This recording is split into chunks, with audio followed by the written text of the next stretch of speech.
berada di Punden, Desa Bakaran Wetan, tepatnya di Desa Bakaran, Kecamatan Juwana, Kabupaten Ngawi, Jawa Tengah.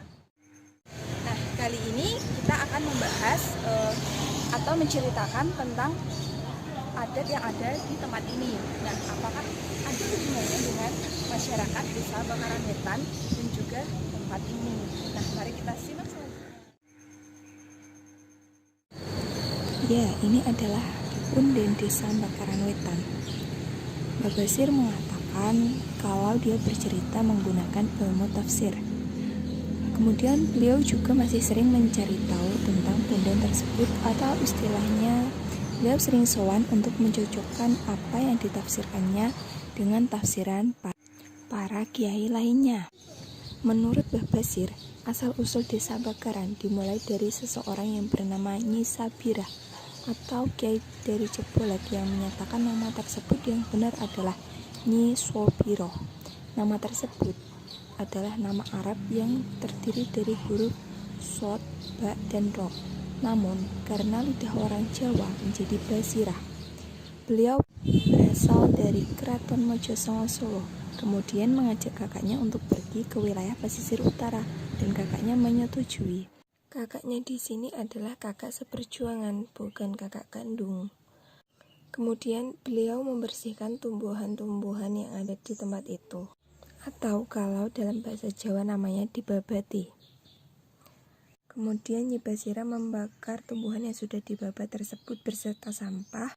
Hingga dari kata bakar, beliau mengatakan ketika di zaman yang ramai nanti akan kuberi nama tempat ini menjadi Bakaran. Atau kata bakaran juga dikaitkan dengan surah Al-Baqarah di dalam Al-Quran.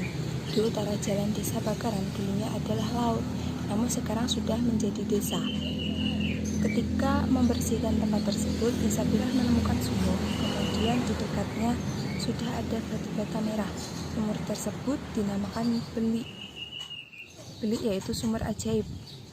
Nah, kemudian dibangunlah sumur tersebut oleh Nyai Sabirah. Maka dari itu orang Bakaran tidak boleh membangun rumah dengan menggunakan batu bata merah.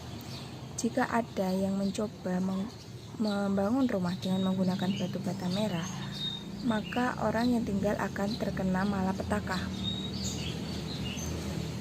Suatu ketika ada yang tidak mempercayainya, kemudian membangun rumah menggunakan batu bata merah. Lalu keluarga yang tinggal di rumah tersebut menjadi sakit-sakitan dan tidak sembuh. Ada juga yang ketika berjualan laris manis tapi tidak mendapatkan hasil, malah keluarganya juga sakit-sakitan. Alhasil rumah tersebut dijual, kemudian membangun rumah baru dengan menggunakan batu bata putih dan masih baik-baik saja hingga saat ini.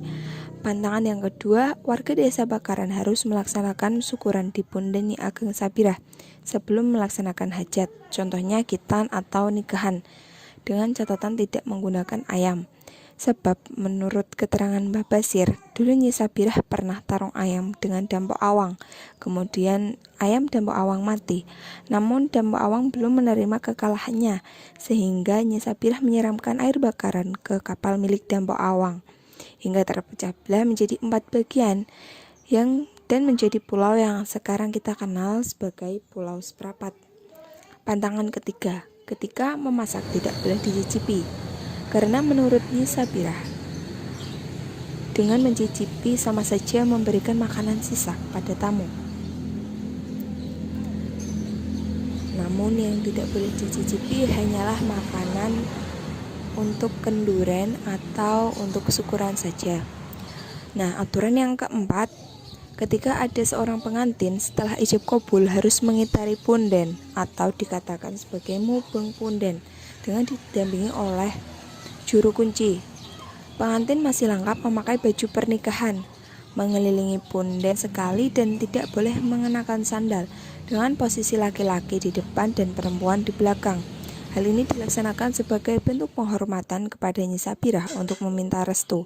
Dan kala itu Nyi Sabirah juga berpesan untuk anak cucunya berkeliling menyaksikan sumur yang dibangunnya. Karena ketika itu lelaki dari Pakuan ingin mempersunting Nyi Sabirah sebagai istri dengan syarat membangun 8 sumur. Namun, ketika akan membangun sumur lagi, matahari sudah terlanjur muncul. Akhirnya lelaki itu hanya bisa membangun 6 sumur. Tapi laki itu bersikukuh bahwa yang di tempat Nyai Sapirah tersebut adalah sumur buatannya. Kemudian terjadilah sumpah. Kalau ia bilang iya, kalau tidak bilang tidak. Hingga diberilah nama sumur sumpah. Siapapun yang meminum air dari sumur tersebut ketika dia berbohong, pasti akan mendapat malapetaka. Hingga saat ini air bakaran terkenal dengan kemustajabannya. Namun Mbah Basir menuturkan jika sekarang beliau tidak mau lagi memberikan air kepada orang yang melakukan sumpah. Beliau hanya memberikan air ketika digunakan sebagai obat.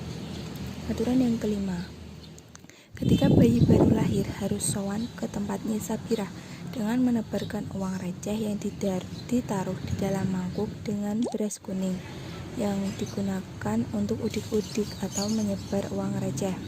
Uang receh mempunyai makna bahwa kita sesama ciptaan Tuhan Yang Maha Esa harus saling berbagi. Pantangan selanjutnya adalah pantangan menjual nasi. Warga takut akan kutukan Nyai Sapirah jika menjual nasi, sebab semasa hidup Nyai Sapirah tidak pernah menjual nasi karena nasi sebagai makanan pokoknya. Bahkan beliau selalu memberikan nasi kepada siapa yang membutuhkan. Pernah ada yang menjual nasi, kemudian nasinya menjadi basi padahal baru matang.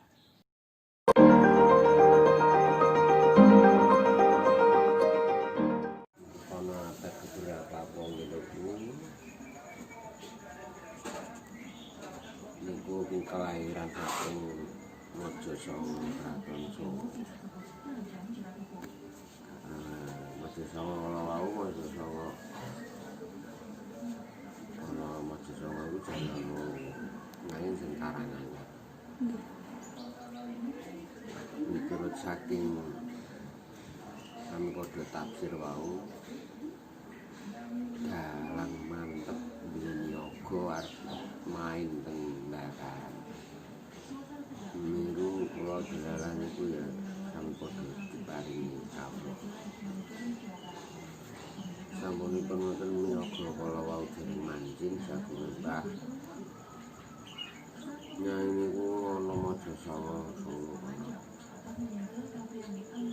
Karangannya niku gadah karas kala wau ombo sampai iki gak dibangun bangunan apa mungkin bangunan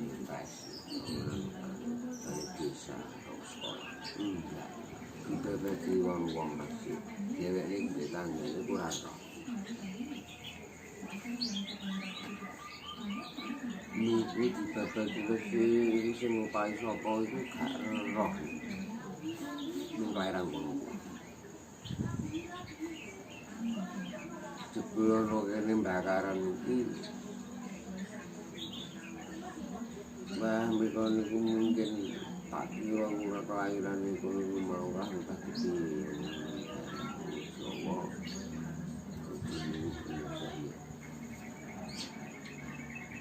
Ora niku ora nganti pengen diparake rono kepengin aku kaya ngapa kasih. Kulo ki kepengin nanging rono mboten lepas.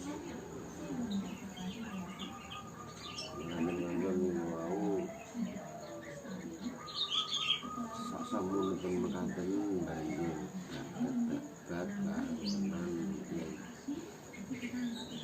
terah keraton melih itu.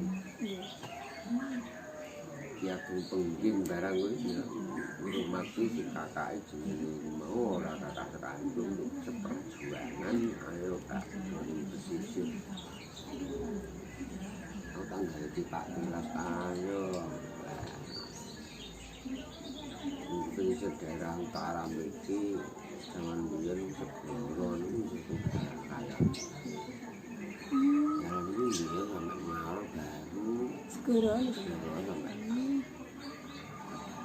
Lalu masih cukup kayak apa sebelah itu sama Kipur. Kami menonton tak dapat terapi orang yang dari zaman Pak Bakar orang cucu itu boleh kang sabang orang ini itu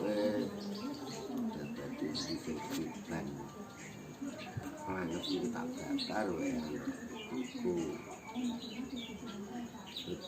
Cuma merkala jadi besok rejane zaman jadi rame kan. Kecuti senono dadi disikat dadi besok dadi putra. Yang saiki cekake dan saiki dari bukan asale wis cuci. Cuci kan sadang ini ketimpan langsung ya anak putuku gandeng tak bakar ini rencana zaman ini besok gimana anak iki jadi desa bakaran kalau ini ya ora apa-apa namung taksir wong mampun kuane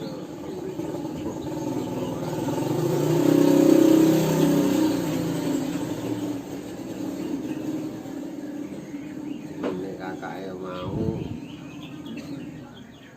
gandeng iki padha aku tak gawe tambak kang wis ndodol liwake ikut kalau wau wong sing wong penting iki kok keraton ya aku sing betul lagi wedok gawe tambak tambak kalau wau dimoni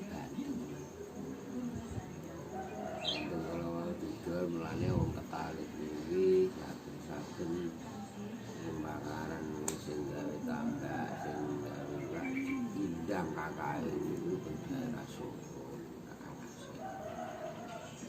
ikut mau